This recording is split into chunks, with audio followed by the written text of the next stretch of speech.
Luke Hankins, thank you so much for joining me here on Walking Inside Poems. Thanks. Happy to be here. I appreciate it. Looking forward to talking about James Wright. Man, I've been a James Wright fan.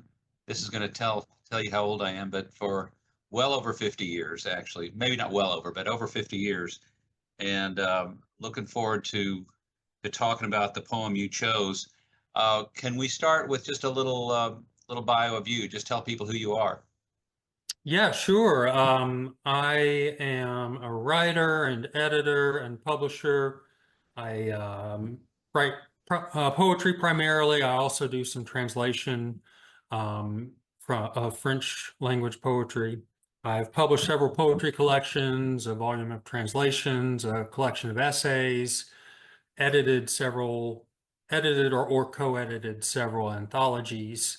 Um, and I founded a nonprofit literary press called Orison Books almost 10 years ago now. So that's been a big labor of love in my life for a decade. We have a unique focus on literary work that engages the life of the spirit in some way. We interpret it, we interpret that notion of the spirit very broadly, very openly. We have authors from all sorts of traditions and backgrounds and non-traditions. We're interested sort of in the ways literature engages with the bigger questions of, you know, even, the nature of existence, what it means to be human and to lead a meaningful life. Those big questions have always been one of the reasons that I love poetry and literature more broadly. Yeah. Great, man. Thank you. And you're teaching now? I do some teaching on a private Okay. basis. I thought you were you for some reason I thought you were at UNC. So no, I have taught off and on for various institutions just as an adjunct. I do periodically teach individual classes for this cool program in Asheville that's affiliated with UNC Asheville Gotcha. called the Great Smokies Writing Program. But that's not a degree granting program. It's basically community oriented writing classes. Yeah. So I do some teaching for them and some private classes as well. Um, and yeah, cobble things together as many writers do. Yeah. Right on. Well, again, I'm glad that we're going to talk about James Wright. I really love James Wright. I will be honest with you. When you first told me the poem that you wanted to talk about, I was slightly disappointed, only because I just love some of those later, more free verse poems like Northern Pike Yeah.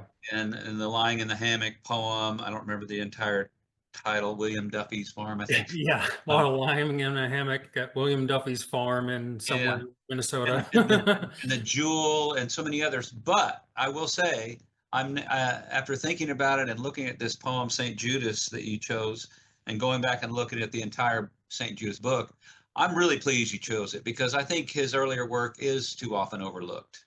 Yeah, And I agree. I don't really hear people talk about it.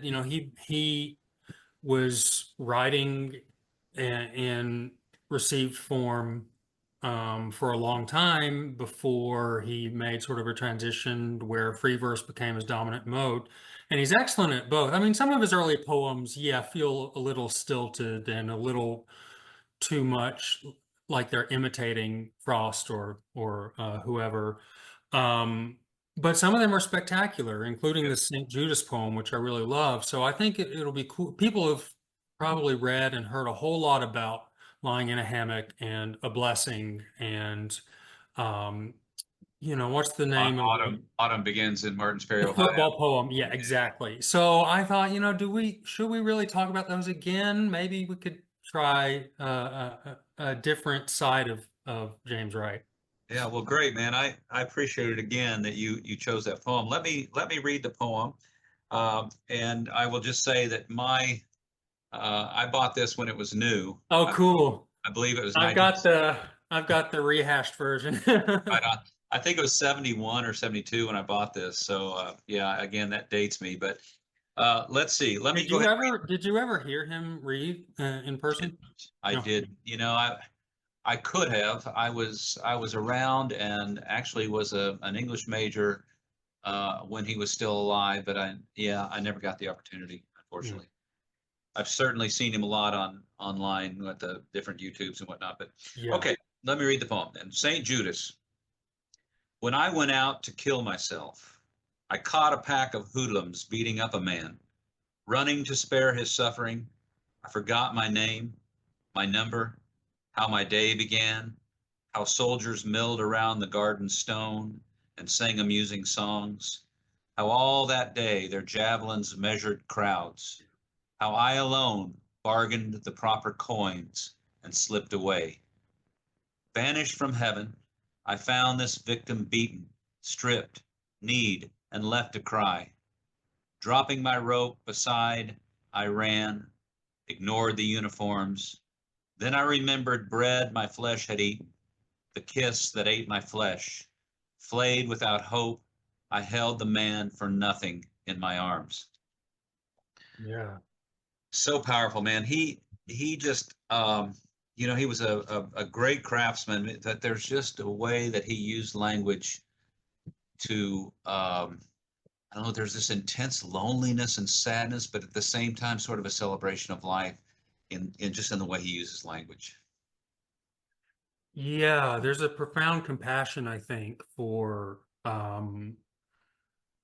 those who are either victims of circumstance and, the poor and the factory workers and all those sorts of things, the laborers and um, or even in this case, for people who do or have done something horrible and Yeah, uh, he gives them a complexity and a profound attention that some people might not be willing to give them. And in this case, he even in the title, he calls Judas a saint. right. And it's really interesting, and we should delve into that. I think it's really important. Sorry, I have a little dog. You'll probably hear Okay, some okay, noise from time to time. If it gets too bad, I'll put her in another room. Just let no me know. problem. But uh, I don't want to assume that everyone knows a whole lot about the story this poem references, right? I mean, people have heard of Judas, I'm sure, and Yeah, know the basics of the story. But I think if you know the story in a little more detail, the poem comes alive even more and reveals more layers, yeah. right? There are some super important things to understand about the story. Um, Judas was in the Gospels one of Christ's disciples, one of his followers, one of the most loyal, supposedly, people in his life, right? And a student of Christ and a follower.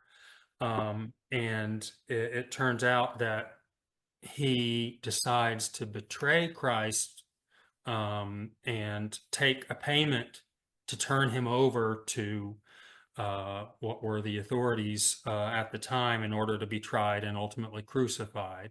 So he's a figure of profound betrayal. And there's a deep irony in the story. He betrays Christ by giving him a kiss, which is a signal to the soldiers to arrest him. This is the man, the man I kiss is the one to arrest. Um, so there's that level of the story. Yeah, and Um, then of course, there may be some discrepancy on this in the different gospels. You might correct me if I'm wrong, but then he feels so ashamed at what he's done that he goes out and hangs himself. Exactly. So the guilt he feels is so profound that he commits suicide. Yeah, So that is where the poem starts. right, right. When I went out to kill myself. But wait, before you even go there, let's talk a little more about the title. I mean, I glossed over that for many years until I really sat down this time and looked at this poem and said, wait a second, Saint Judas. It's almost blasphemy to call him a saint. It is. It's certainly unorthodox. I think there is a tradition among certain theologians, and I'm farther away from my Christian upbringing and um, education than I was earlier in my life. So Yeah, yeah, some of me too. this is just sort of some maybe getting to more vague memories, but there are some notions in Christian theology that are really interesting. One of them is the Latin phrase. I think medieval theologians started talking about um, what is it called? Felix culpa. It's something about like the happy fall, like the Mhm. notion that sin and negative things that happen, there's a positive aspect to them because out of that fall from grace, we see God's redemption and God's Yeah, mercy. yeah, There's sort of a similar notion that can be applied to Judas.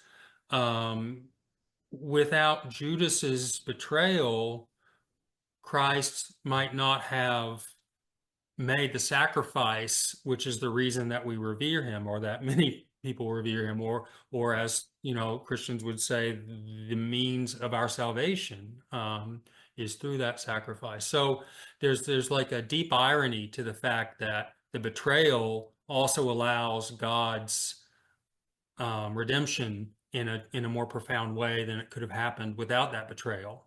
Yeah, Uh, so I yeah. I mean, think Wright is tapping into that a little bit.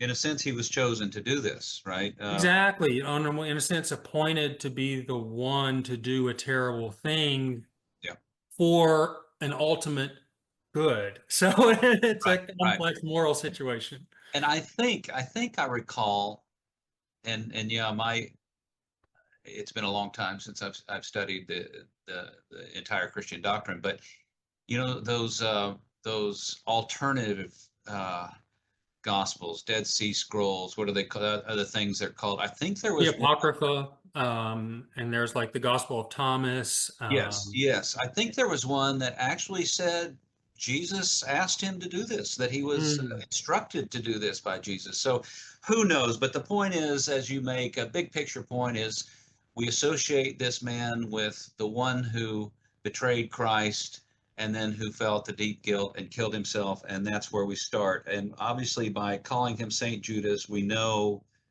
that Wright is going to have a different take on it. yeah. Now, one of the things that I think is fascinating is that it's in first person.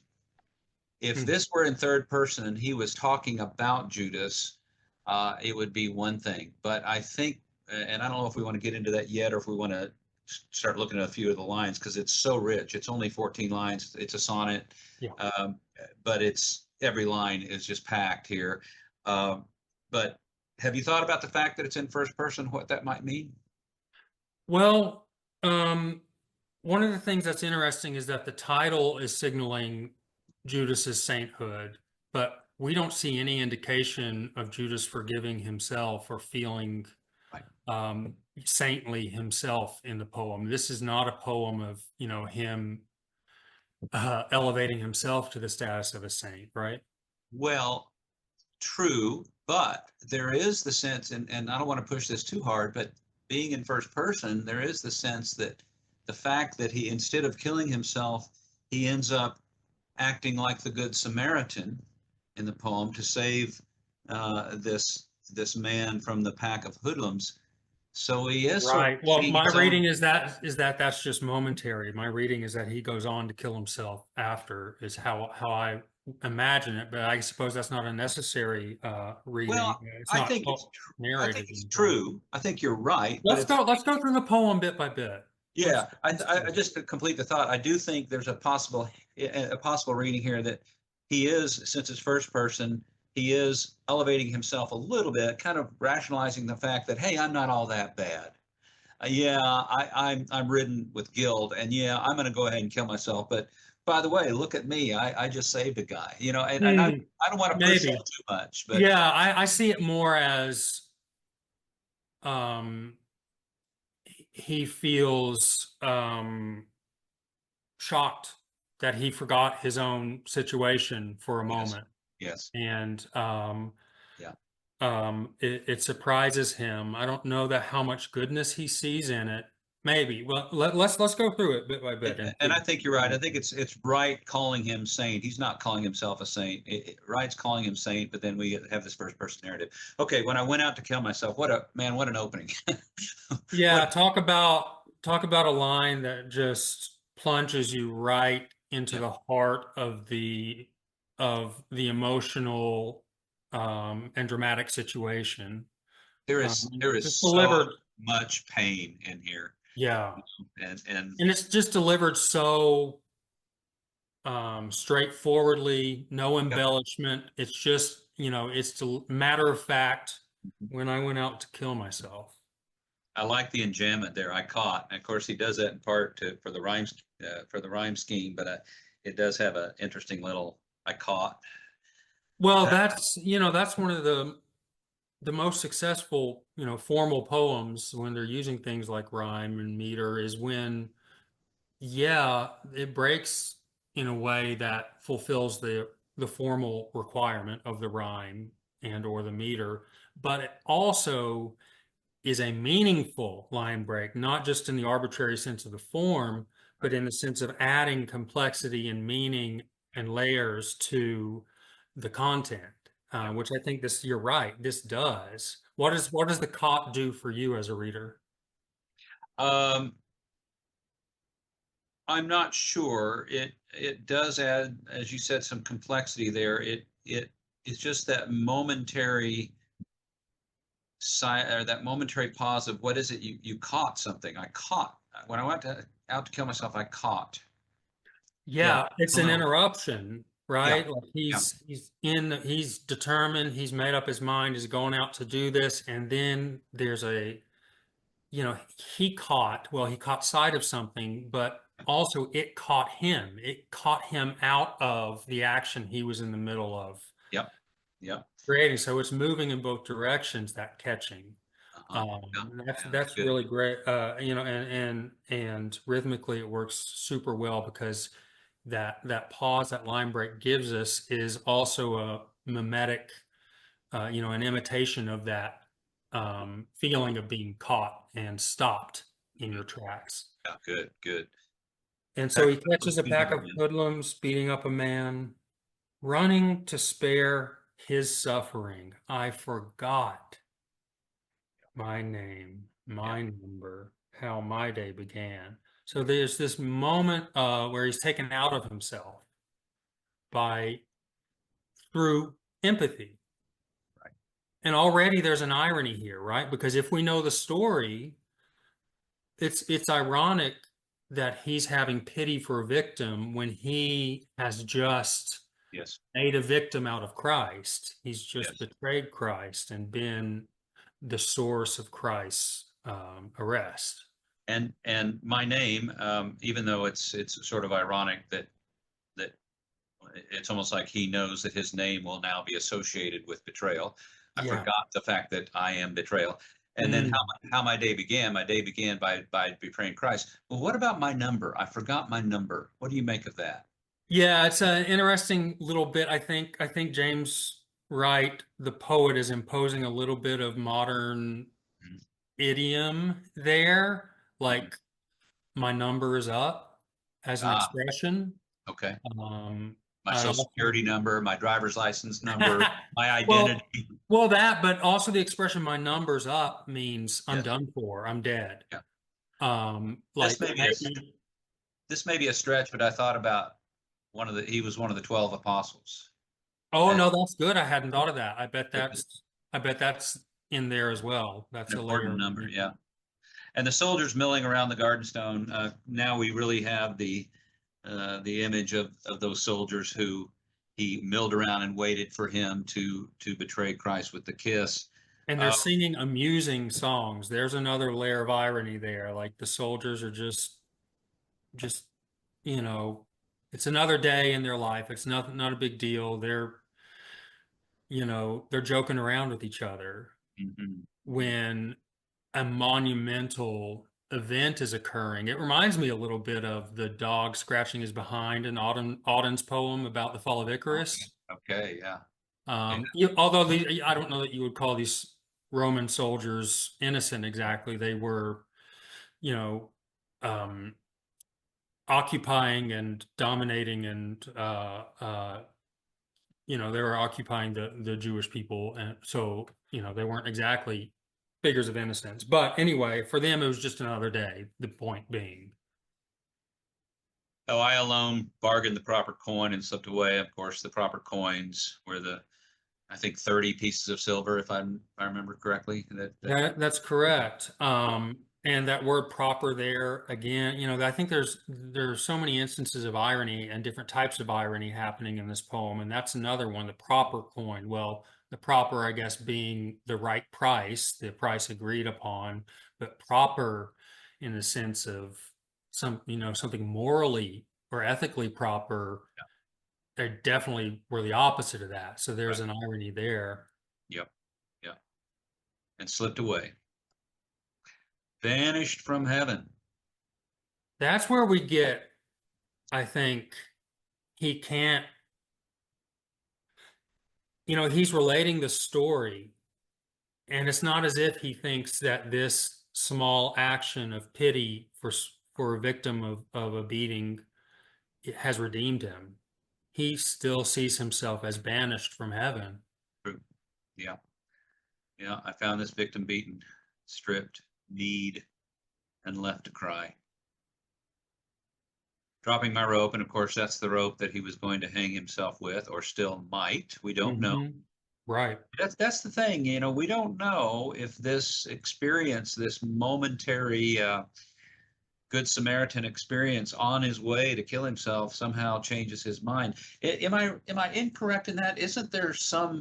Doesn't one of the Gospels have him just falling down in some way? It doesn't have him hanging himself. It just says something like, one of them says, and he went and hanged himself, and another one says something like this implication of him falling in some way.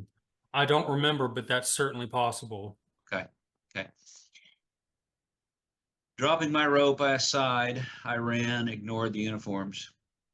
Now we get the really, really just poignant references to Christ here with bread. I remembered bread, my flesh is eaten, which was the Last Supper, of course. Yes. And Christ even fed each disciple, or maybe it was just Judas specifically, fed him a piece of bread. It's Oh, such I a think you're right. intimate, it's Yeah. such an intimate thing to do to, feed a grown person, with your own hand, Yes. because Christ knew Judas was going to betray him, and he went out right after that to make his deal with um, the Sanhedrin, I believe it was, the ruling council. Yeah. The kiss that ate my flesh, and yeah, let's talk about that. We know it's the kiss, and it ate his flesh. In what sense? I have my ideas, but I'm curious. What do you think there? How did the kiss eat his flesh? Yeah, well, structurally here, I think something really interesting is happening in the poem. There's what we might call a chiasmus, or maybe it's just like a semi-chiasmus. That's a figure of speech where two grammatical components and or two concepts are stated and then reversed. So like A does B and then B does A. Like a really common expression is when the going gets tough, the tough get going, right? That's an example of a rhetorical chiasmus. What we have here is, then I remembered bread my flesh had eaten, the kiss that ate my flesh. So it's not exactly a chiasmus because the bread and kiss aren't exactly the same thing, but it's still him eating something and then something eating him. Yeah. So it's this inversion, this rhetorical inversion of what's happening. Yeah. And so bread, Christ fed him the bread. Christ also called himself the bread of heaven. Right. And at the Last Supper, he said, this is my body broken for you. So he used bread as a metaphor for himself. And so that's at play here too. Then I remembered bread my flesh had eaten. the kiss that ate my flesh. So that kiss was what Judas, the bread was what Christ gave to Judas. The kiss is what Judas gave to Christ, which was a betrayal. Right. Because that kiss, which should be a symbol of love, right, was actually the signal to the guards to arrest him. So there, and the sense that it ate his flesh, I think, is just speaks, it's a figure for the guilt that ate him from the inside. Uh-huh. Uh-huh. And also ate Jesus in a sense. It killed Jesus. It did that as well. Yeah. Yeah. Yeah. It's like a poisoned kiss that kills both the receiver and the giver or something. Flayed without hope. So flayed to me is maybe, I think of a rope being flayed, but I think this is also just a kind of metaphorical idea of him just being completely at In his despair over his own yeah, sin, his own at evil. at the end of his rope, if you will, not to make Yeah. too much fun there. But I held the man for nothing in my arms. I trouble over this one. I held the man for nothing. Well, I want to go back to flayed real quick. So I don't think if I don't think it's frayed like a rope No, is frayed. you're right. It's flayed. Flayed, which is more like when the skin is cut off. So it's an even Ah, more visceral image, I think. yeah, yeah, Um, like yeah, so, this betrayal is eating him up from the inside. It's also skinning him alive. It's yeah. so there's so much pain in that, I think. Interesting. Yeah, that's interesting. I must have read that as frayed and didn't even realize it. That's good. It's That's good. easy to do, with We have a those rope. words I mean, because you have rope right there. Your mind uh, wants to make that connection. and I'm sure Wright probably did that intentionally. I think it is intentional. And then I held the man for nothing in my arms. Only thing I make of that is, I just betrayed Jesus himself for a mere 30 coins. This act I'm doing now, I'm not paid for it. I'm doing it for nothing. Is that how you read that? That is one way I read that. The other way is, again, despair. I think he might also be feeling like it's pointless. He's not, maybe he's So not for no reason accomplishing. at all. It doesn't accomplish It anything. Just doesn't accomplish anything. Maybe he wants to comfort the man, but he's still suffering. He's still been beaten. Um, he can't actually do much to help him. Maybe it's also this idea that, oh, he's realizing he's doing something selfless and something compassionate, but still that's not enough to make up for the evil he's committed. So maybe all three of those are happening at the same time. But yeah, the very first thing that comes to mind is the monetary yeah, aspect that you pointed out. He's doing this not because he's being paid to do it. right. He's doing it because it's his instinct. It's just coming from the inside. So yeah, I think maybe he does recognize that bit of goodness in him, but I feel like this character, the speaker, still doesn't feel like it's enough to redeem anything. Nothing can make up for what he's done, I think is probably how he feels. And this is an irrelevant question. I realize that, but you still at this point see him going ahead and now going through with his suicide. Well, I do, I think, because for one thing, the poem, if it were attempting to revise that story that is already existent, that we know, then it would maybe need to specifically revise that aspect of it. Otherwise, I, as a reader, am going to assume all other aspects of the story are the same as they've been handed down. It doesn't seem to me that this is changing the whole arc of the story. It's just adding a new episode that we didn't know about. And I'll just offer a little alternative for that. And this comes from the fact that Wright called him Saint Judas, so we already know he's turning that story. Wright himself, you could say his life was full of guilt. When he wrote this, his marriage to liberty was failing. He had that young woman who he nicknamed Jenny Maple Leaf, who he was had this ongoing affair with. He may or may not have started his affair with Anne Sexton at this point, but they were certainly started a flirtation phase. He himself lived a life of so much pain and guilt and Yeah. loneliness and suffering, and yet he transcended. He kept going. He was able to continue with his life. He called this, and I get some of this from, by the way, this I don't if you've read this book or not, Jonathan Bunk's book, Blanc. Okay. Yeah. Blunk book, A Life in Poetry. It's really terrific. I I need to haven't get it. I haven't finished it, but one of the great quote I want to read to you from there that Wright called the book St. Judas his personal favorite among his books as late as 1972, and this was Oh, a wow. 59 publication, and his Wow. most famous works had already been published after that, but he called it his personal favorite. He described it as an attempt to come to terms with what I felt to be the truth of my own life, which is that of a man who wants very much to be happy, but who is not happy. Yeah. Oof. But he Yeah, did that's continue heavy. on. Wright did not commit suicide, and as many as Sexton and many others did, Yes. Right. and so I want to believe this, that he's relating to Judas in some way, but he's saying, um, you know, rather than give in to this torture and pain, Mm-hmm. find some way to redeem yourself through the service to others, through Yeah. transcendence in some way or other.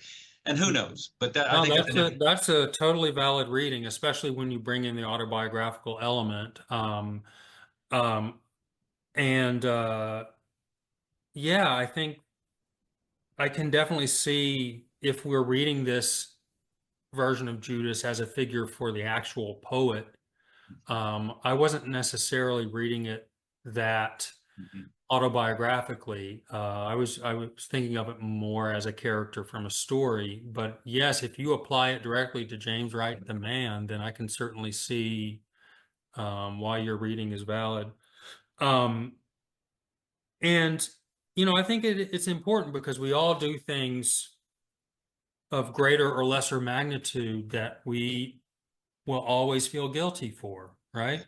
Yes. But we have to recognize, well, if we're going to transcend the guilt in any way, it doesn't mean the guilt goes away, but we can learn to recognize that that's not the only thing we are, right?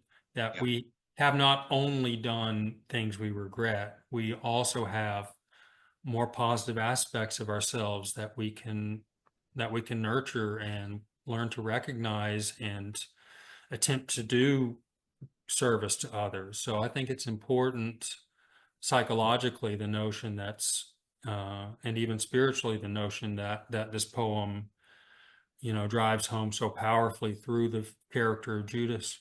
Mhm. Well, I hope this, especially for those who only know Wright's most famous poems that are typically anthologized. I hope this 30 minutes or so here gives people a sense that this is a man who has got an incredible body of impressive work, that he deserves to be read a lot more than just those anthologized poems. Uh, I'm tempted to ask you about a few other poems. We're about out of time here. Let me throw one thing at you and see if you agree. Sure. The famous poem "Lying in the Hammock at William Duffy's Farm," Yeah. that's got that whammy ending.